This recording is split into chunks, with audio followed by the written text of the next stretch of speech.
Yalukuko, Talitiko, Jalalike, Anani, Kabana Kosa, Akabate, Katudala, Wakakoti, Maratu, Shimbira Konana, Kenako,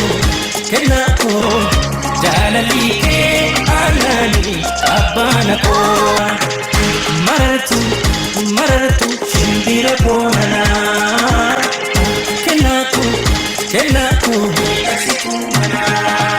marartuu shimbira koollanaa kennaa koo jechuun Shukurii Jamaal har'a sirba marartuu jedhu guyyaa kaleessaa gadhiisee jira jechuudha. Waaw dhugaa hedduu namatti tola.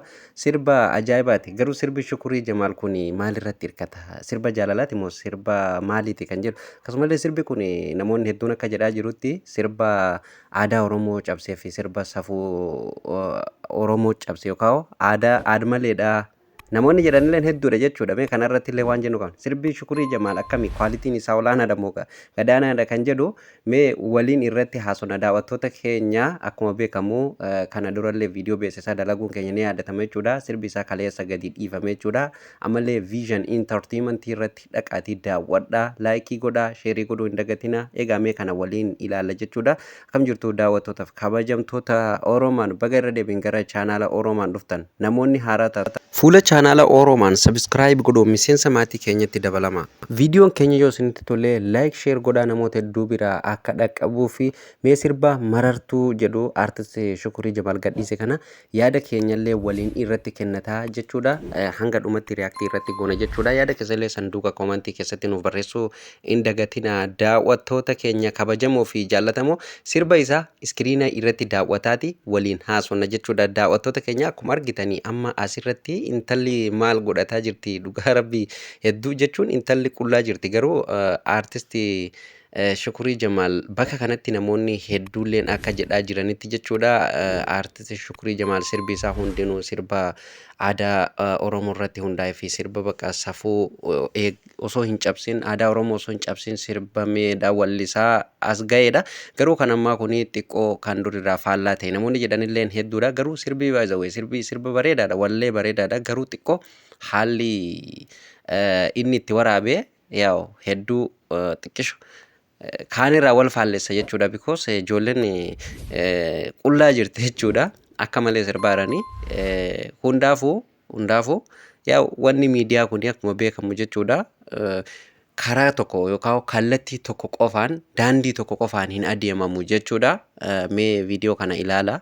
Amma haala isin argitan kanaan ijoolleen jechuun qaama qullallee yoo jiraatu baatanii akkaataan cayyoon itti sirbite waaw dhugaa ani nan faarsi immoo egaa namni arrabsullee jechuun namni silaafuu beeke miidiyaa kanarratti namni hundinuu na faarsa hundinuu na jaallata jettee waan hojjettu so akkuma kasi arrabsu jiru kan si jaallatullee miliyaanan jira waan ta'eef akkuma kan si jaallatu jiru kan si jibbulleen hedduutu jira waan ta'eef amma qoy kun aadaa eessaatiin jedha ijoo kun aanna dhibe dhugaa rabbii dee kun aadaa Oromoo keessa hin jiru amma sirboota aadaa Oromoo hedduu argine innumtuu sirbaa ture jechuudha.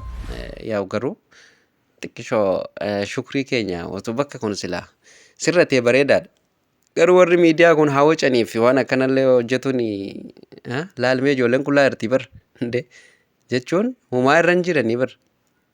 Hundaafuu sirbi dhugaa dubbatuu fi akka kwaalitii sirbaatiin hin ilaalamne Vision Entertainment irratti dhaqaatii daawwattoota keenya achirratti jechuudha. Achirratti gadi dhiifame lafaatii isaa kan xiqqoollee taatu. Akkuma beekamu artistii Shukurii Jamaal guyyaa kaleessaa TikTok irratti illee waan dubbateetu jira. Namoonni viidiyoo kana hojjetee viidiyoon kun viraalii bahe jechuudha.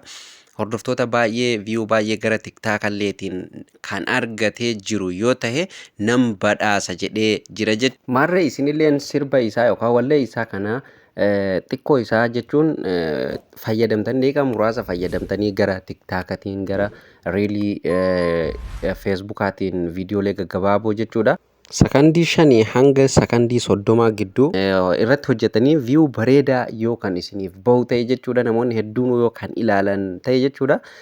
Namoota muuziqaa baasaniif istiidiyoo bilaashan sirba nan hojjedhaaf jedhee jira artist Shukurii Jamaal. Akkasumallee namoota waan biraa dandeettii waan biraa qaban kamiyyuu dandeettii isaan irratti hundaa'ee nan gargaara jedhee jira jechuudha. Kan waadaadha jedhee waadaa seenee ture jechuudha guyyaa kaleessaati. Kanaafuu egaa sirba isaallee hamma dandeessan sheerii waliif godhuun beeksisuu hin dagatina. Daawwattoota keenya dhugaa dubbatuuf aartistii Shukurii Jamaal sirba kana hedduu irratti dadhabee fide jechuudha. Isa qofaa miti egaa aartistoonni Oromoo kamiyyuu wallee gara keessanitti fidan daqiiqaa 8 daqiiqaa 3 daqiiqaa 4 ilaalla nuti garuu dadhabbiin isaanii waan hammana jedhamee miti. Kana kan beeku namoota waa'ee miidiyaa keessa beekanii fi akkasumallee waa'ee teeknooloojii keessa beekan akkasumallee keessafuu warreen idiitaraa fi kaameeramaaniin akka malee jechuun irratti namoota dadhabanidha jechuudha. Waan kana keessafuu ijoolleen idiitaroonni hedduu dadhabbii hangamii akka qabu ni beeku jechuudha. Dadhabbii hedduu booda jechuudha. Waa meeqa bu'aa bahii meeqa keessa darbanii birrii ofii irratti dhangalaasanii as geessanii isinitti fidan daqiiqaa 3 daqiiqaa 4 isin immoo yuutuubii irratti hidhatanii daqiiqaa 3 daqiiqaa 4 daawwatuu dadhabuun dhugaa rabbii dadhabummaadha. Sirbi amma walleen Shukurii Jamaal kun yoo ta'u wallee nama saba biraarraa ta'e jechuudha. Har'a miliyoonaan ilaalama miliyoona 2 miliyoona 3 guyyaa takka keessatti miliyoona galchuu qabdan turte maal taatan Oromoo nama kuma miliyoona 50 miliyoona 60 70 ofiin jedha. Hanga ammatti walleen kuni hanga namaan viidiyoo kan isiniif waraabaa jirutti 100 takka hin guunne jechuudha. So dhaqaatii ilaalaa. Sooshaal miidiyaa qabdan irratti liinkii isaa sheerii godhaa akkasumallee yaada gaggaarii kaa'aa fi viidiyoolee laayikii godhuu hin dagatinaa. Daawwattoota keenya artistii keessan jajjabeessa. Kan jajjabeessullee numa jechuudha. Kanaaf bira dhaabbatuu qabna. Haa jennuuti sirbi kun dhugumatti kan aadaa Oromoo cabse moo kan aadaa hin cabsine yookaan maal jettamee isin? Maa kana caalayyuu namni qullaa sirbaa jiraami? Dhugaa dubbatuu fi kun aadaa cabseen jedhu haa ta'u garuu itti aggaammate xiqqoo jechuun sirboota waan aadaa Oromooleetiin ani dhugaa dubbatuu fi aadaa Oromoo cabsuu irratti yoo dhugaa dubbanne waan wal qabatu natti hin fakkaanne walirraa fagoodha. Because namoonni kana caalaa duwwaa sirban qaama duwwaa sirbantu jira waan ta'eef jechaadha.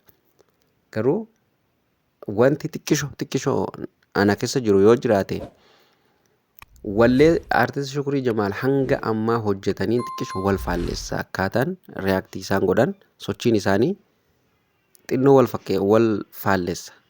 Si galee muuziqaan haalli ijoolleen isa waliin sirban keessa fuugaa mucayyoon tanamme suura irratti argitan tuni akkaataan isin jawweedha moo ani lafee hin qabdu hin jedhee bar mucayyoon lafee hin qabduudha.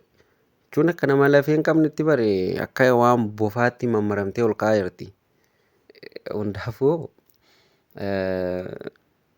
laayikii godhaa isin dhaqaatii mee laayikii godhaa viidiyoo laalaa deematii viidiyoo daawwadhaatii akka viidiyoon aartistii keessan borsaa keessaniin hin kistanii ijaan laaltanii viidiyoo laayikii gootanii yoo tuttan baasii isin hin gaafatu gubboo beenyaa ittiin kaffaltanii maaluma taatan uummata deematii dhaqaa laalaa laayik sheer godhaatii jajjabeessa.